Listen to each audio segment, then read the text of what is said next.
এলাকার বাহিরের এক মসজিদে একজন আল্লাহওয়ালা আসছে, মানুষের নিয়ে বয়ান করে আর দোয়া করে। শোনার পরে একদিন বড় ভাই ফজরের নামাজ গিয়া সেখানে আদায় করলো, আল্লাহওয়ালার সাথে কথা বলল, চোখের পানি ছেড়ে দোয়া চাইলেন, হুজুর একটু দোয়া করেন। তোমার বয়স কত? এত। বলে বিবাহ করেছো? করে না। কেন তুমি বিবাহ করো নাই?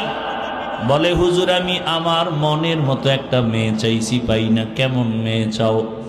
বলে হুজুর আমি আলেম ওলামারে মোহাব্বত করি, বয়ান শুনছি, আমি বেপর্দা নারী ঘরে আনবো না। এমন একজন মেয়ে, আমি গরিবের সন্তান চাই যে আমার ডান হাতটা ধরিয়া আমাকে জান্নাতের পথে আগায় দিবে। হুজুর আপনি দোয়া করেন, আল্লাহর কুদরত। এই মোবাইলে যে আকাম করো, ভালো করার মতো কোনো লাইন কি মোবাইলে নাই? এই মোবাইলে গুগলে সার্চ দে, টাচ মোবাইল দেখলে শরীরের অঙ্গ প্রত্যঙ্গের কি কি ক্ষতি হয়।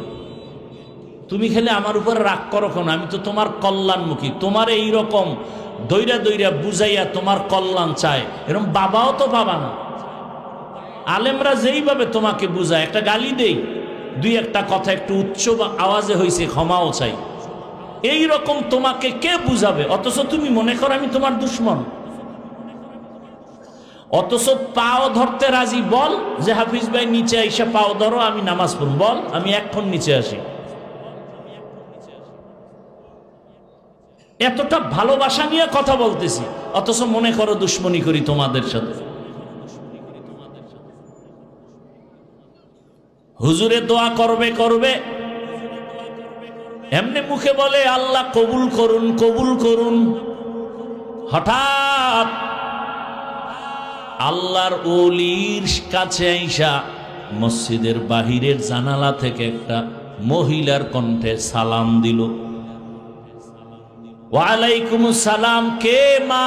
জানালার বাহিরে। বলে আমি এলাকার একটা গরিব সন্তান, আমার বাবা নাই, আমি বড় ইয়তীম। মা তোমার বয়স কত? বলে এত। বিয়া হইছি নি? কয় না। কেন হয় না? কয় হুজুর আমি এক তো গরিব, আর আমি আমার বাবা ছিল একজন ভালো মানুষ, দিনদার। আমি আমার মালিকের কাছে কান্না করি আর নামাজ পড়ে দোয়া করি, ও দয়ার মালিক এমন একটা ছেলে আমারে স্বামী বানায়া দেও যে আমার ডান হাতটা ধইরা আমাকে জান্নাতের দিকে আগায় দিবে। হুজুরে মিটি মিটি হাসে আর কয় দেখ আমার মাওলার কুদরত। এ যুবক, তোর কথা আর এই মেয়ের কথা কাছাকাছি, মনে হয় যেন আমার মাওলা কিছু চাইতেছে।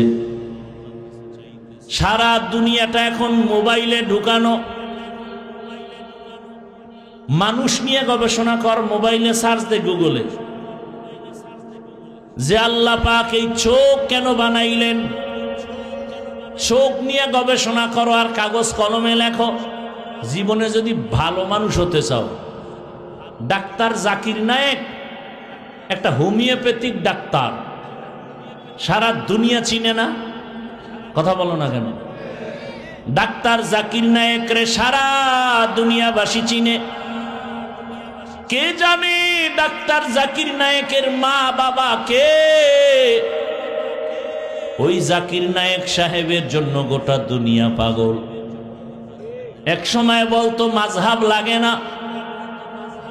বাংলাদেশ না, আন্তর্জাতিক মানের টপ লেভেলের একজন আলেম, বিশ্ববরেণ্য আলেম,